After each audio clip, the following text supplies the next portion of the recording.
प्रकाश, ये कुछ एंट्रीज मुझे ठीक नहीं लग रही।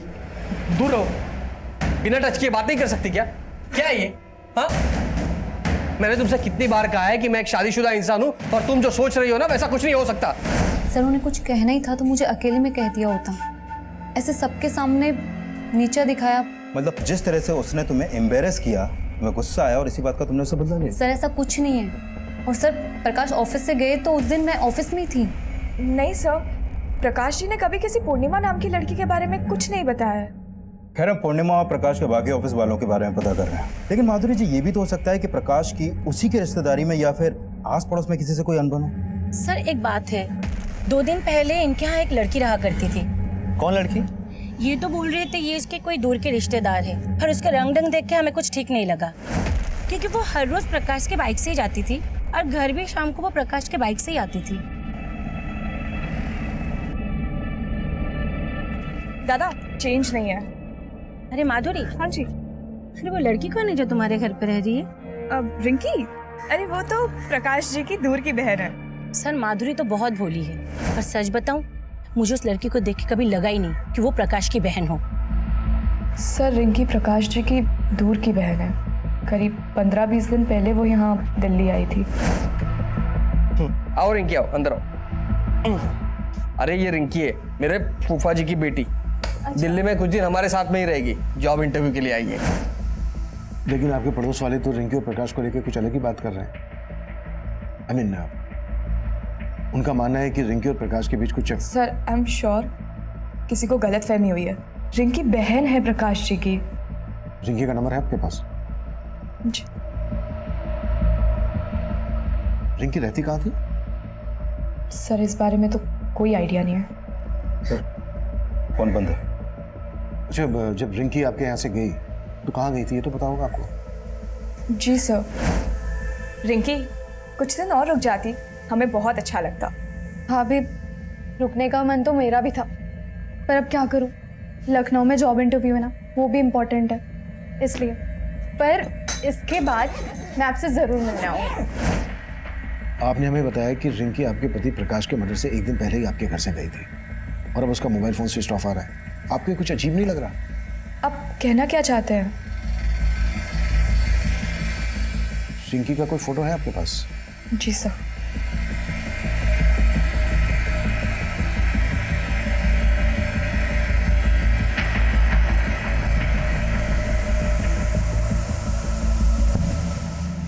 रिंकी के कॉल रिकॉर्ड्स और एक्टिविटीज पता करो। प्रकाश के कत्ल से एक दिन पहले रिंकी का प्रकाश के घर से जाना और अब रिंकी का मोबाइल फोन स्विच ऑफ आना, ये कुछ ठीक नहीं लग रहा है। पानी देना।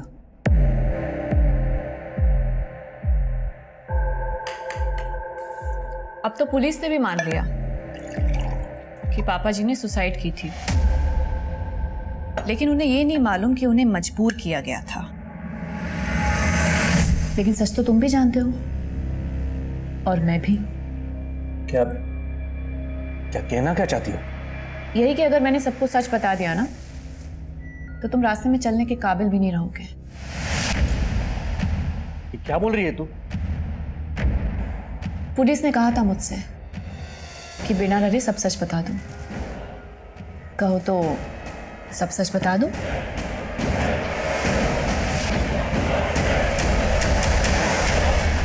पानी दो मुझे।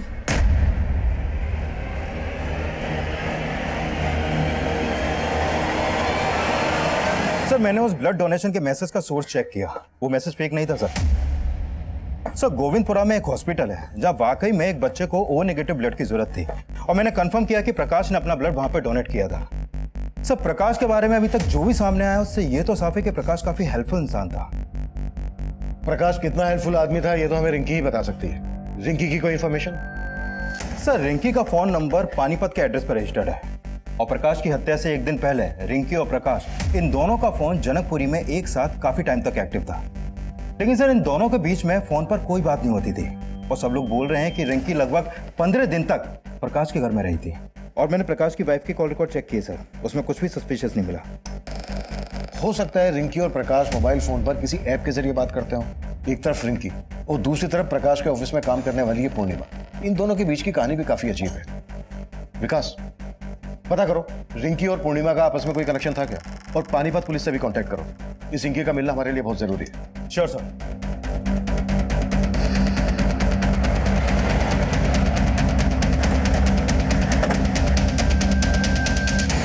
ये लड़की दिल्ली में थी? तुम जानते हो इसे? जी सर, इसका नाम रिंकी है। तकरीबन 15 दिन पहले इसके फादर ने यहाँ मिसिंग कंप्लेंट दर्ज कराई थी, और फिर 2 दिन पहले रिंकी की लाश हमें मिली। रिंकी की लाश? जी सर, बहुत ही ब्रूटल मर्डर था सर। लाश के पास से हमें एक फोटो आईडी मिली रिंकी की, और उसके फादर ने भी शिनाख्त कर ली थी कि वो लाश रिंकी की ही थी। 5 दिन पहले तक रिंकी प्रकाश के साथ दिल्ली में रह रही थी। रिंकी प्रकाश के घर से गई, उसके अगले ही दिन हमें प्रकाश की लाश मिली, और उसके 2 दिन बाद रिंकी की लाश मिलती है यहाँ पानीपत में, और प्रकाश की लाश मिली थी हमें दिल्ली में। लेकिन सर, हमारे इन्वेस्टिगेशन में प्रकाश नाम के किसी आदमी की जानकारी हमें नहीं मिली। लेकिन प्रकाश ने अपनी वाइफ को बताया था कि रिंकी उसकी दूर की बहन है। वेल, हमें रिंकी के फादर से मिलना है, शायद वो प्रकाश के बारे में जानते हो। सर, अब रोने से क्या होगा? गई तो गई, ससुरी औलाद ही ऐसी पैदा हो गई थी। चुप! कोई जरूरत नहीं है ऐसी लड़की के लिए रोने की। एकदम आवाज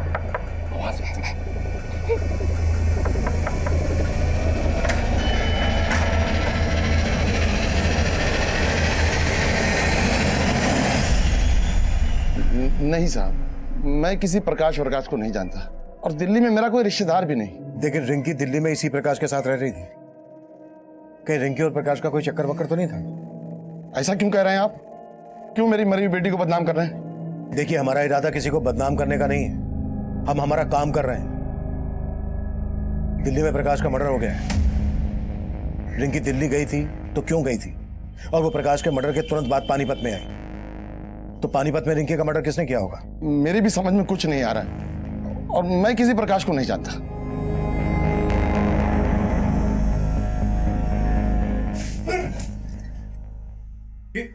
ये क्या बेहुदी है? देख नहीं रहे हो दिन निकल आया है? हाँ, और तुम घोड़े बेच के सोए हुए हो। कपड़े और बर्तन कौन साफ करेगा? ये सब काम मैं करूंगा? पागल है क्या तू? नहीं तो कौन करेगा? और उसके बाद तो खाना भी बनाना है तुम्हें मेरे लिए। तेरी मर्दानगी अब नहीं चलेगी, समझा? और तुमने ज्यादा कोशिश की ना तो चीख चीख के यहाँ सबको इकट्ठा कर दूंगी, और फिर बोलूंगी सबसे कि कैसे तू मजबूर करता था मुझे। हद से ज्यादा आगे बढ़ रही है तू। हदें तूने पार की हैं। अब जाके मुझे तुझे काबू में करने का मौका मिला है। जैसे जैसा कह रही हूँ वैसा कर। जेल में चक्की पीसने से तो बेहतर है ना कि घर का चौका बर्तन कर, समझा? अब चल शुरू हो जा।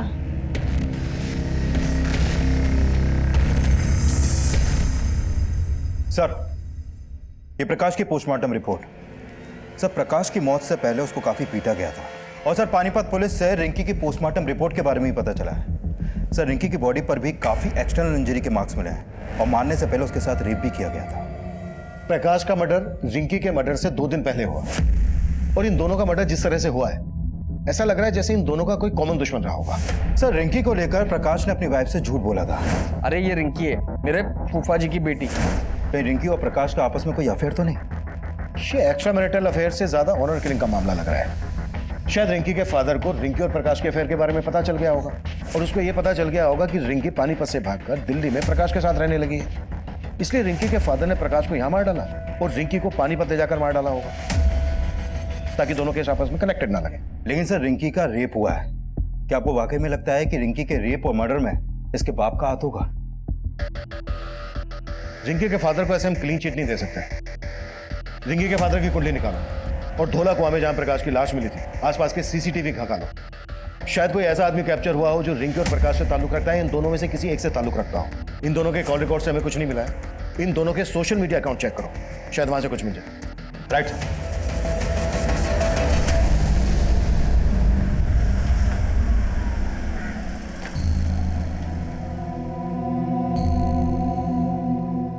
इस बार पैसों का इंतजाम हो जाएगा ना? हो जाएगा भाई, टेंशन क्यों ले रहा है? टेंशन तो होगी, पुलिस दोबारा इस केस में कूद पड़ी। सर मैंने रिंकी और प्रकाश इन दोनों का सोशल मीडिया अकाउंट चेक किया।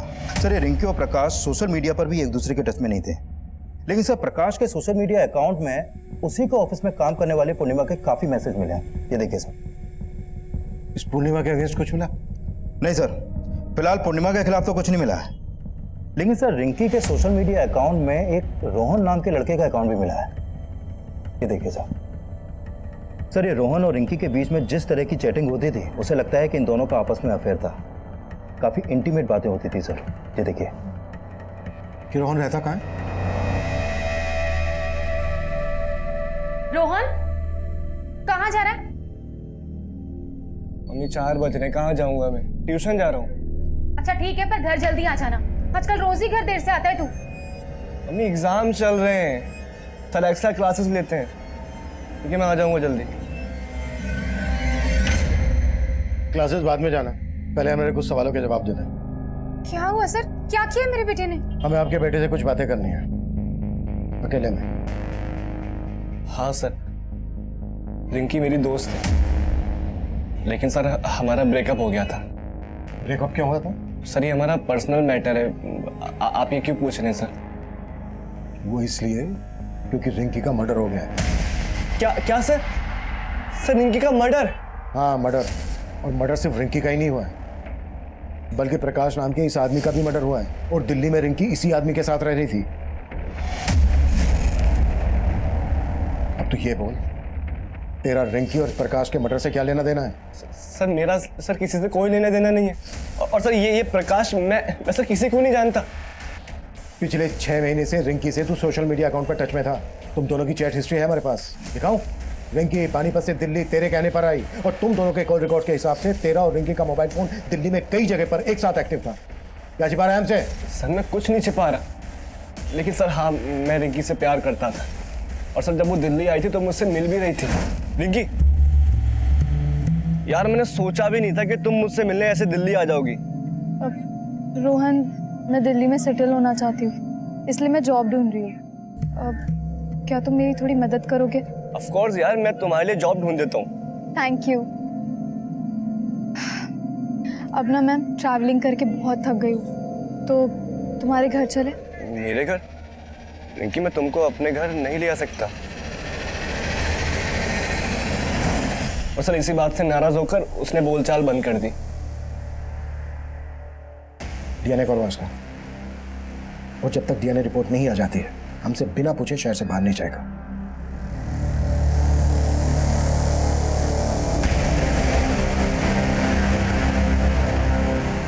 नौकर कहाँ? तुम तो पति हो मेरे, फिर बीवी की सेवा करने से क्या परहेज? सेवा? जी तो करता है तेरा गला दबा दूं। फिर तो तुम्हारे बचने की रही सही कसर भी नहीं बचेगी। पुलिस से बचना चाहते हो ना, तो मुझे बचा के रखो, और जरा प्यार और नजाकत से पेश आओ। कांच हूं मैं, चटक गई ना तो खूनम खून तुम हो जाओगे। ये लड़का रिंकी का दोस्त है, हो सकता है रिंकी के साथ ये लड़का भी यहाँ पर कभी आया हो। नहीं सर, ये लड़का कभी नहीं आया यहाँ। सर रिंकी का फोन अभी अभी पालम में एक्टिव हुआ था, और फोन अभी भी चालू है। व्हाट?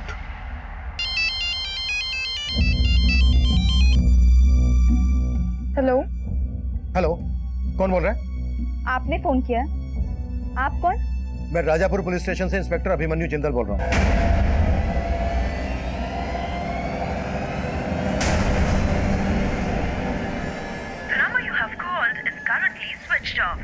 रिंकी का फोन किसी लड़के ने उठाया था, पर अब स्विच ऑफ।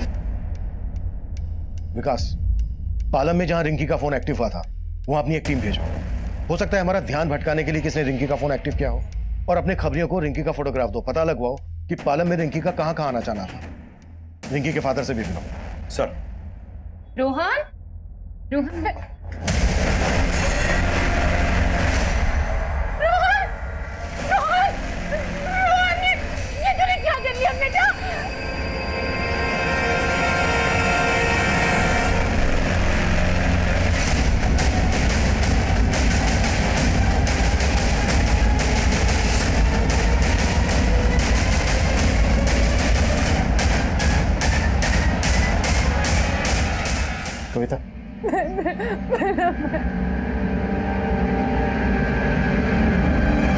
सर पहले रोहन से बात करके ऐसा लगा नहीं था कि वो हमारी पूछताछ की वजह से सुसाइड कर लेगा। हमें यह भी समझना होगा कि अचानक से रिंकी के फोन एक्टिव होने का क्या चक्कर है, और उसके बाद रोहन ने सुसाइड किया। पानीपत पुलिस ने हमें बताया था कि उन्हें जिस लड़की की लाश मिली थी उसका चेहरा काफी बिगड़ा हुआ था। उस लड़की की लाश के पास से उन्हें रिंकी का आईडी मिला, तो उन्होंने मान लिया कि यह लाश रिंकी की है। अगर हम ये मानकर चलें कि वो लाश रिंकी की नहीं थी तो क्या पॉसिबिलिटीज हो सकती हैं? लुक, हम पहले रिंकी को प्रकाश के मर्डर में इन्वॉल्व मानकर चल रहे थे, तो हो सकता है इस मर्डर चार्ज से बचने के लिए रिंकी ने एक कत्ल किया और खेल रचा हो। सर अगर इस लिहाज से देखा जाए तो रिंकी का बाप भी हमारा स्ट्रॉन्ग सस्पेक्ट बनता है, क्योंकि उसी ने उस लाश की शिनाख्त की थी और माना था कि वो लाश रिंकी की है।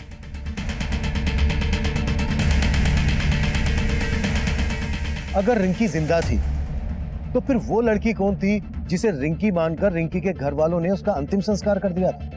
तब हमारे पास डीएनए करके ये जानने की गुंजाइश नहीं थी कि वो लाश रिंकी की ही थी या रिंकी की हत्या हुई थी। वहीं सर्कमस्टेंशियल एविडेंस ये साफ कर रहे थे कि रोहन ने आत्महत्या ही की थी। लेकिन रोहन के दिमाग में क्या चल रहा था? उसके आत्महत्या करने की असल वजह क्या थी? ये तब हमारी कुछ समझ में नहीं आ रहा था। पर हमारे लिए ये जानना बेहद जरूरी था कि रिंकी के नंबर पर जिस औरत से मेरी बात हुई थी वो वाकई में रिंकी थी या कोई और। हमने अपना खबरी नेटवर्क फैला दिया। रिंकी से जुड़े सवालों का जल्द से जल्द हल ढूंढने की हम कोशिश में जुट गए थे।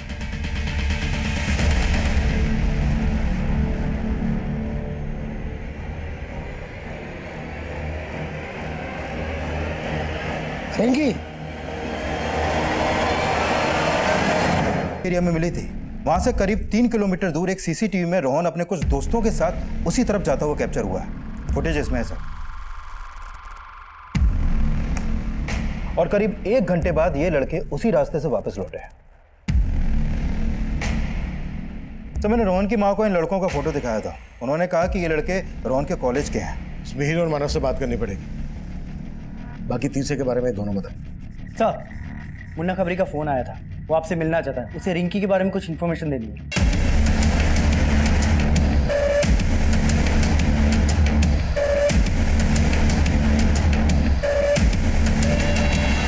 सर मुझे कोई गलतफहमी नहीं हुई है, वो लड़की यही थी सर, रिंकी। रिंकी?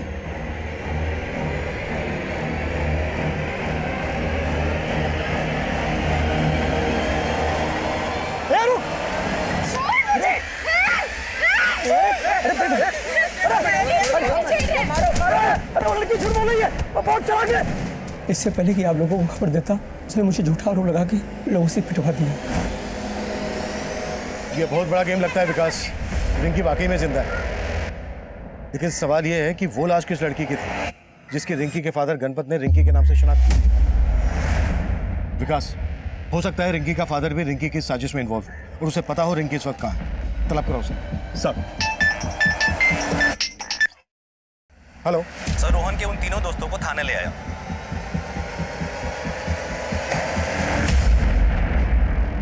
सर कोई मुंह नहीं खोल रहा है, बोल रहे हैं ना ये रिंकी को जानते हैं ना प्रकाश को। हम सही में नहीं जानते, हमने कुछ नहीं किया। हम नहीं जानते प्रकाश और रिंकी कौन है। जहां प्रकाश की लाश मिली थी उसी एरिया में तुम तीनों को रोहन के साथ देखा गया था। अब अगर एक भी झूठ बोला ना तो यहां से तुम तीनों अपनी टांगों पर चल के नहीं जा पाओगे। सब रोहन ही हमें वहां लेकर गया था, पर हमने प्रकाश को मारा नहीं था। अब तो बस उसने थोड़ा सा पीटने गए थे। पर रोहन ने हमें बोला था कि अगर हम उस आदमी की पिटाई करेंगे तो वो हमें दारू की पार्टी देगा। उसको किसी से 10,000 रुपये मिले थे उसकी पिटाई करने के। रोहन को 10,000 रुपये किसने दिए थे? किसने दिए थे? ये तो हमें नहीं मालूम साहब, रोहन ही जानता था। रोहन अब रहा नहीं, तो ये मत सोचना कि तुम तीनों बच जाओगे।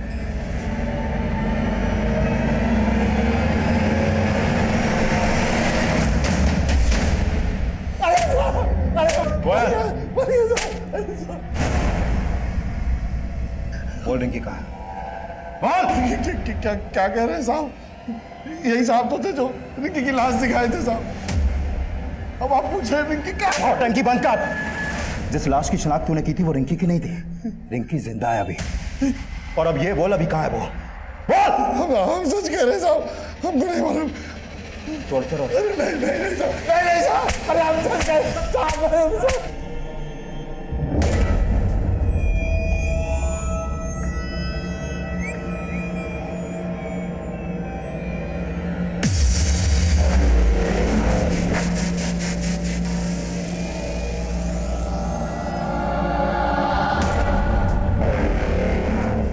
हम तब ये मानकर चल रहे थे कि जिस लड़की की लाश की शिनाख्त रिंकी मानकर की गई थी, उसकी हत्या में रिंकी और रिंकी के साथ रोहन भी इन्वॉल्व होगा, क्योंकि उस लड़की का रेप भी हुआ था। लेकिन उस लड़की की बॉडी पर मिले डीएनए रोहन के डीएनए से मैच नहीं हुए थे, और रोहन के दोस्त भी यही कबूल कर रहे थे कि उन्होंने प्रकाश को सिर्फ पीटा था। फिर रोहन ने क्यों और किस डर से सुसाइड किया, इसकी असल वजह अब भी रहस्य बनी हुई थी, और जल्द ही हमारे सामने एक नई जानकारी आई।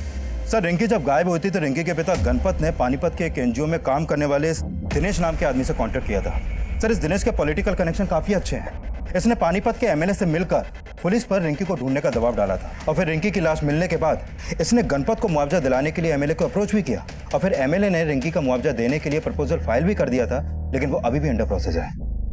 इसका मतलब गलत लाश को पहचानने का मसला मुआवजे के लालच से भी जुड़ा हो सकता है सर। और ये भी पता चला है कि दिनेश के एनजीओ में ऐसी कई लड़कियां हैं जो सुन और बोल नहीं सकती हैं, और अंदर की खबर ये है कि ये उन लड़कियों को एमएलए समेत कई मिनिस्टर्स और बिजनेसमैन को भी सप्लाई करता है। साहब आप गलत कर रहे हैं, ये आप नहीं जानते मैं क्या कर सकता हूँ। तू नहीं जानता है मैं क्या क्या कर सकता हूँ। तेरे बारे में सब कुछ पता कर लिया हमने। तेरे एनजीओ की ये लड़की विनीता गायब है, नहीं सुन सकती थी ना ही बोल सकती थी। अब तू ये बोल, ऐसे ही बताएगा या फिर 3rd डिग्री की परमिशन लूं? विकास साहब मैं बताता था, मैंने कुछ नहीं किया साहब। सारा प्लान इसका था साहब, सारा प्लान इसका था। और रिंकी गायब नहीं हुई थी साहब, वो घर छोड़ के भाग गई थी, और भागने से पहले उसने घर में एक लेटर भी छोड़ा था। मैं तो इसके पास गया था रिंकी को ढूंढने के लिए, मदद के लिए साहब। ये मुआवजे का लालच देकर मेरी बुद्धि घुमा दी इसने साहब।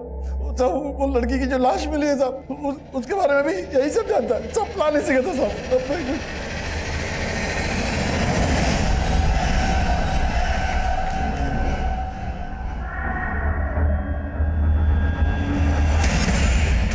उसको मारकर मैंने उसका चेहरा बिगाड़ दिया, रिंकी की आईडी उसके पास रख दी।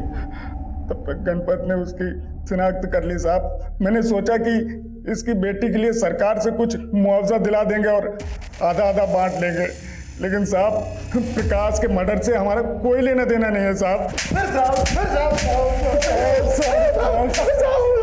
अब ये बोलो रिंकी कहाँ है? मुझे नहीं मालूम साहब, मुझे नहीं मालूम।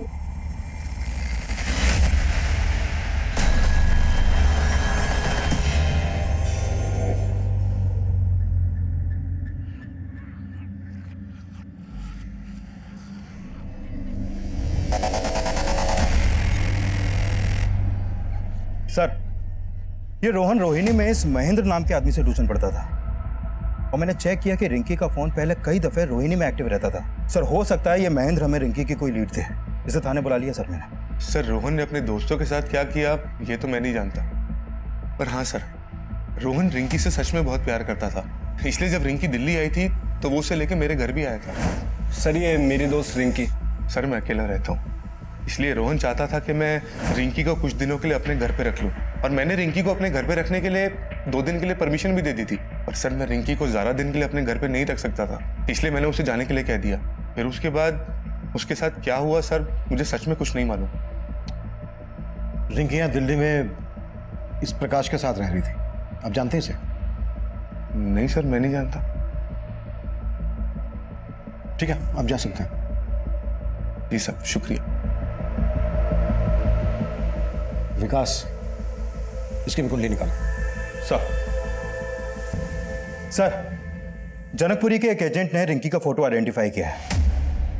उसने बताया कि उसने रिंकी को जनकपुरी में एक फ्लैट किराए पर दिलवाया था, और रिंकी उस फ्लैट में उसी दिन शिफ्ट हो गई थी जिस दिन प्रकाश का मर्डर हुआ।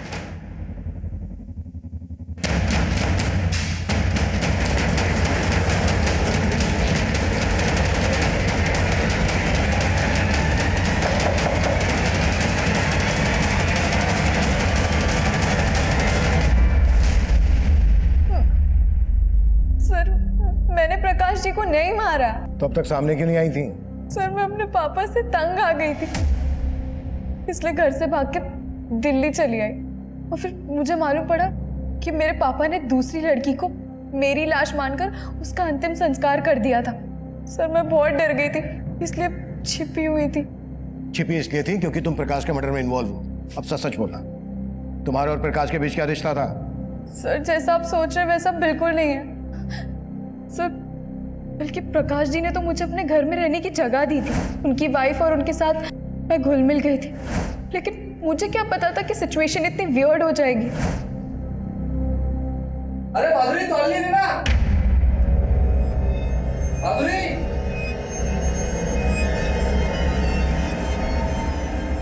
अरे माधुरी तौलिए दो। रिंकी, रिंकी। हाँ देखना प्रकाश जी क्या मांग रहे हैं, मेरे हाथ में आटा लगा हुआ है। अरे माधुरी तौलिए दो। हाँ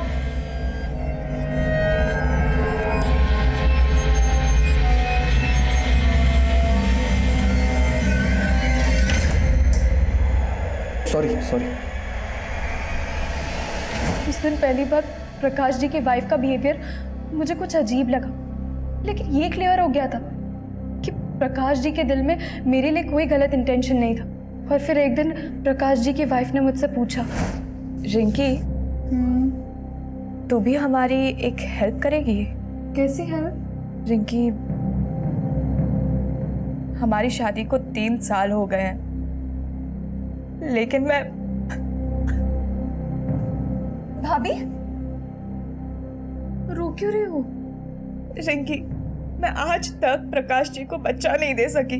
हमारे पास इतने पैसे भी नहीं है कि सरोगेसी के जरिए हम एक बच्चा पैदा करवा सके। रिंकी क्या तू मेरे लिए प्रकाश जी के बच्चे की माँ बनेगी? What?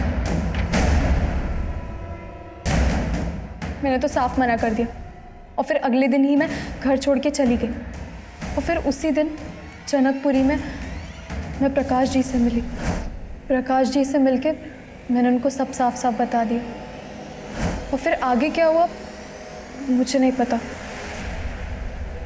माधुरी ने हमसे बताया कि प्रकाश ने उससे कहा कि तुम प्रकाश की दूर की बहन हो। भला कोई भाभी अपनी ननद से ऐसी शर्त क्यों रखेगी?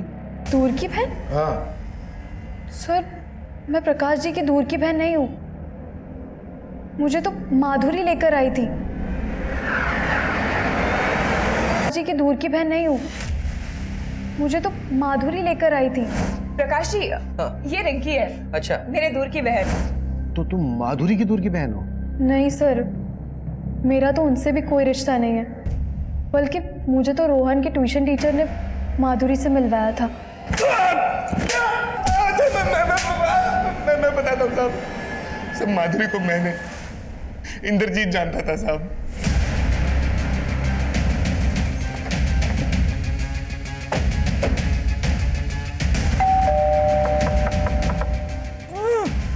एक मिनट, अंदर से कुछ आवाज आ रही है।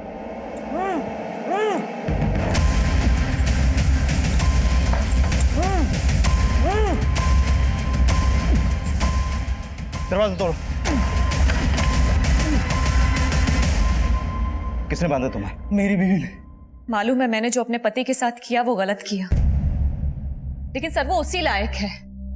सर मैं आपको बहुत पहले सब सच सच बताना चाहती थी, लेकिन समझ में नहीं आ रहा था कि अपने पति और बहन की करतूतों का बखान किस मुंह से करती। मेरे पति की वजह से मेरे ससुर जी ने सुसाइड किया सर। तुम दोनों जीजा साली के अफेयर का चिट्ठा खुल चुका है, अब चुप रहने से कोई फायदा नहीं है। चलो फटाफट हो जाओ शुरू। तो मैंने शादी भले वीना से की थी, लेकिन मैं माधुरी को अपनी दूसरी बीवी बनाकर रखना चाहता था। माधुरी, तेरी और वीना की माँ तो मर गई है, लेकिन हमारे बीच मेरा बाप भी रोड़ा बना हुआ है। ये क्या बकवास कर रहा है तू? अपनी शादीशुदा साली को तू अपनी दूसरी बीवी बनाना चाहता है? मेरा बाप रोड़ा बना हुआ था तो मैंने उसको उसी की नजरों में गिरा दिया। मेरे ही कहने पर उस आदमी ने मेरे बाप को सबके सामने बेइज्जत कर दिया। तो इस तरह से तूने अपने बाप को सुसाइड करने पर मजबूर किया। किसने मदद की तुम लोगों की इसमें? महेंद्र मेरा दोस्त था सर। ऐसी बातों बातों में उसने मुझे कहा कि एक कोई लड़की है जो अपना घर छोड़कर भाग कर आई है और उसको पीजी की जरूरत है। तो हमने रिंकी के जरिए प्रकाश को ब्लैकमेल करने का प्लान बनाया। मैं चाहती थी रिंकी मेरी बातों में आकर एक बार प्रकाश के साथ सो जाए और मैं उनकी तस्वीरें खींच लूं ताकि प्रकाश से तलाक की वजह भी मिल जाए और ज़्यादा से ज़्यादा एलिमनी भी वसूल हो सके। पर रिंकी तुम्हारी बातों में नहीं आई और उसने सब कुछ प्रकाश को बता दिया। तुम इतनी गिरी हुई होगी ये मैंने सोचा तक नहीं था। अब तलाक मैं तुम्हें दूंगा और एक फूटी कौड़ी नहीं मिलेगी तुझे। हमने उसी वक्त सोच लिया था कि अगर प्रकाश को हम जिंदा छोड़ेंगे तो वो हमारे प्लानिंग पर पानी फेर देगा। तो रोहन को वो 10,000 रुपए तूने ही दिए थे? जी साहब, लेकिन मैंने रोहन को प्रकाश का मर्डर करने के लिए नहीं बोला था साहब। मैंने तो सिर्फ पीटने के लिए बोला था साहब। उन्होंने जहां प्रकाश को पीटा था वहां मैं भी मौजूद था।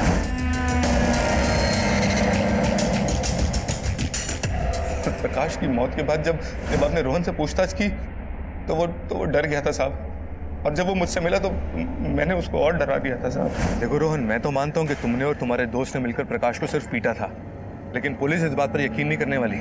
और सबसे जरूरी बात यह है कि अब तो उन्हें रिंकी की लाश भी मिल गई है। अगर तुमने मेरा नाम लिया ना, मैं तो सिर्फ कुछ ही दिनों के लिए अंदर जाने वाला हूँ, मुझे थोड़ी सी सजा होगी, लेकिन तुम पे 2-2 मर्डर केसेस लगेंगे, फांसी हो जाएगी तुम्हें। तेरी इसी ओछी हरकत की वजह से रोहन ने अपनी जान दे दी। तुमने सिर्फ प्रकाश को नहीं मारा है, बल्कि रोहन और तुम्हारे बाप मोहन की मौत के जिम्मेदार भी तुम लोग ही हो। मन तो कर।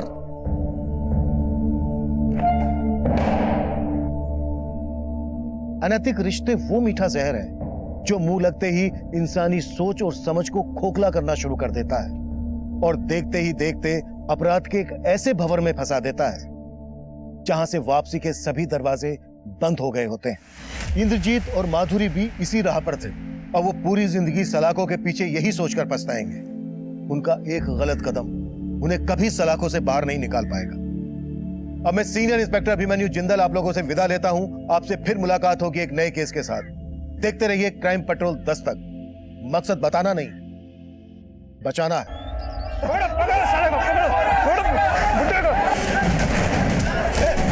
क्यों मारे इनको? आप ये 1 नंबर का बुड्ढा है, इसने अपनी बहू का रेप किया है। अंदर करिए इसको। नहीं, मैंने ऐसा कुछ नहीं किया। साहब झूठ बोलता है ये। तुम लोगों के कहने से इन पे आरोप साबित नहीं हो जाएगा। इनके बहू बेटा कहाँ रहते हैं? साहब ये पास ही में इनका घर है। साहब इसे थाने में डालिए, नहीं तो इसको बहुत मारेंगे। लेके जाओ इन्हें।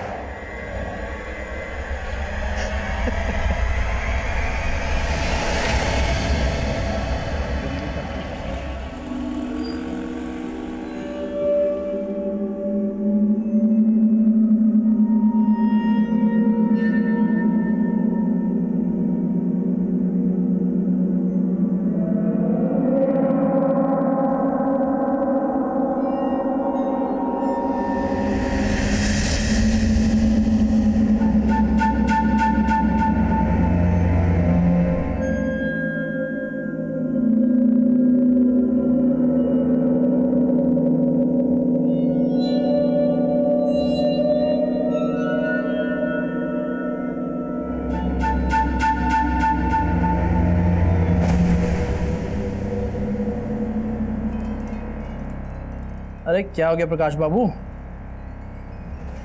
भाई खाओगे क्या? क्यों घूर रहे हो सुबह सुबह? ये फाइल क्यों नहीं कंप्लीट की? नहीं की तो तुम कर दो ना यार। देखो अगर मैं कंप्लीट करूंगा तो तुम कोई ना कोई कमी तो निकालोगे। क्यों अपने वक्त को बर्बाद करूं? एक काम करो, तुम कंप्लीट कर लो, सारा काम मन के मुताबिक हो जाएगा। हाँ? काम तो मेरे मन मुताबिक ही होगा, लेकिन करोगे तुम। अगर 2 घंटे के अंदर ये फाइल कंप्लीट नहीं की ना तो बॉस को कंप्लेंट कर दूंगा तुम्हारी।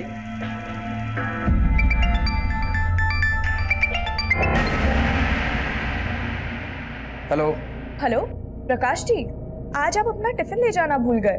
देखो माधुरी, मैं तुमसे बात करने के मूड में नहीं हूँ, बाद में फोन करता हूँ।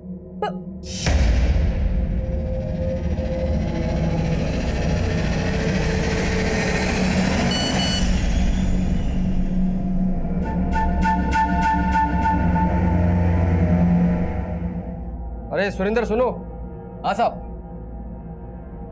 देखो, एक बच्चे को ओ नेगेटिव ब्लड की ज़रूरत है और मेरा ओ नेगेटिव ब्लड ग्रुप है। बहुत रेयर होता है ये, तो बॉस को बोल देना मैं ब्लड डोनेट करने गया हूँ, थोड़ा इमरजेंसी है, ठीक है?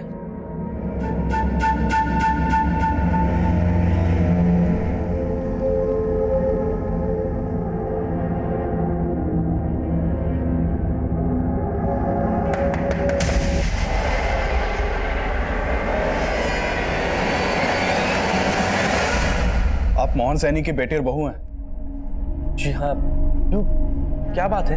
आपके फादर को हमने अरेस्ट किया है। आपके पड़ोसियों ने आरोप लगाया कि आपके ससुर ने आपके साथ जबरदस्ती की है।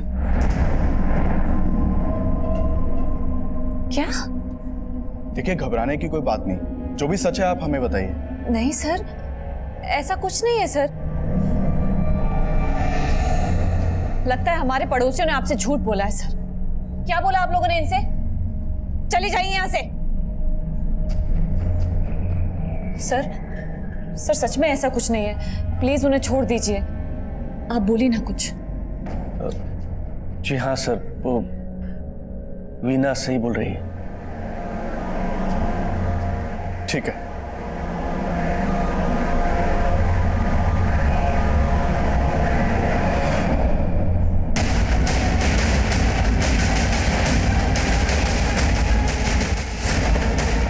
सर, ये देखिए।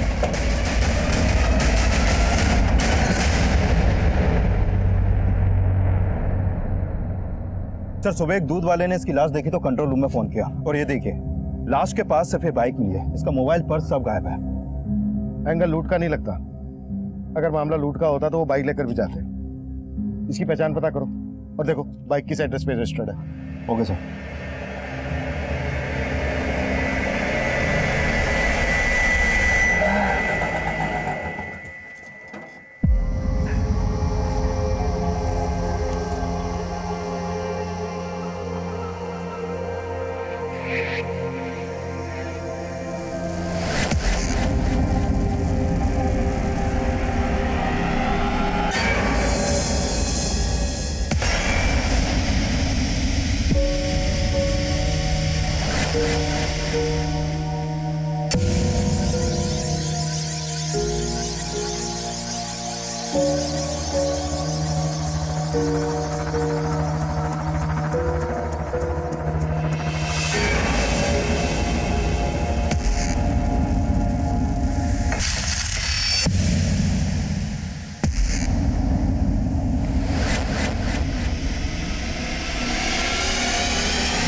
थोड़ी भी शर्म है तो गाँव लौट चाहिए।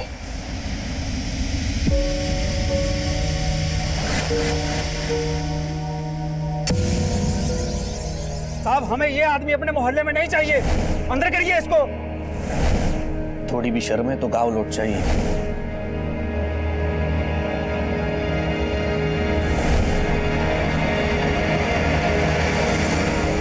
Police control room. हाँ जी, बोलिए।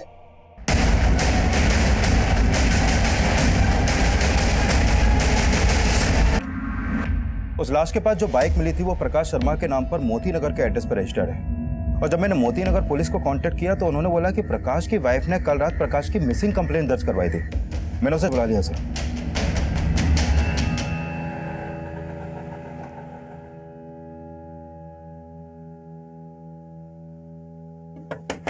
पापा, पापा जी, पापा। मुझे तो कुछ गड़बड़ लग रहा है, दरवाजा तोड़ दीजिए। पापा, पापा जी! पापा। सर, प्रकाश जी कल सुबह ऑफिस के लिए निकल गए थे। मैंने तभी उनको आखिरी बार देखा था। फिर ऑफिस जाने के बाद जब मैंने उनको फोन किया तो उनका मूड कुछ ठीक नहीं लग रहा था। प्रकाश जी, आज आप अपना टिफिन ले जाना भूल गए। देखो माधुरी, मैं तुमसे बात करने के मूड में नहीं हूँ, बाद में फोन करता हूँ। और फिर कल रात को जब वो ऑफिस से घर नहीं आए तो मैंने उनके ऑफिस वालों को भी फोन किया। वो कह रहे थे कि ऑफिस पहुंचने के बाद वो कहीं निकल गए। कहाँ के लिए निकल गए थे? सर, वो तो बोल रहे थे कि वो ब्लड डोनेट करने गए थे, पर मुझे उन पे भरोसा नहीं हो रहा है। वो कुछ ना कुछ तो छुपा रहे हैं।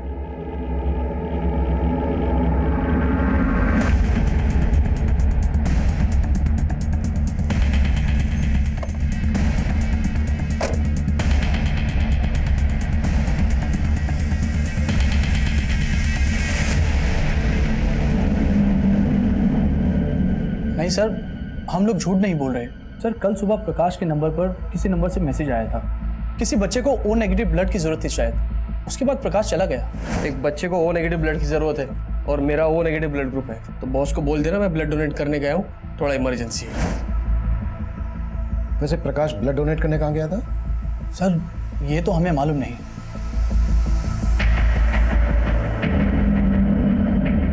अगर प्रकाश वाकई में ब्लड डोनेट करने गया था तो हो सकता है ब्लड डोनेशन का फेक मैसेज भेजकर उसे किसी ने धोला को बुलाया हो और उसका मर्डर कर दिया।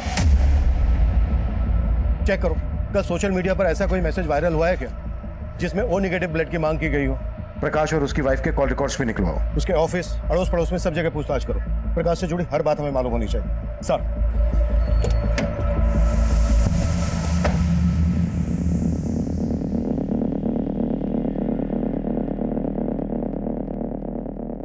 हम अपने रिश्तेदार के यहाँ गए थे।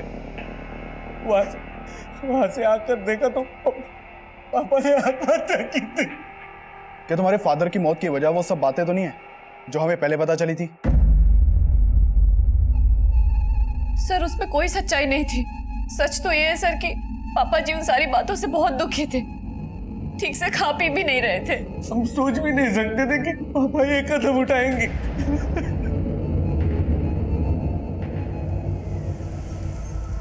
साहब वैसे तो प्रकाश जी बहुत अच्छे आदमी थे, लेकिन ऑफिस में उनका सिर्फ एक ही इंसान के साथ पंगा था। किसकी बात कर रहे हो तुम? सर पूर्णिमा मैडम।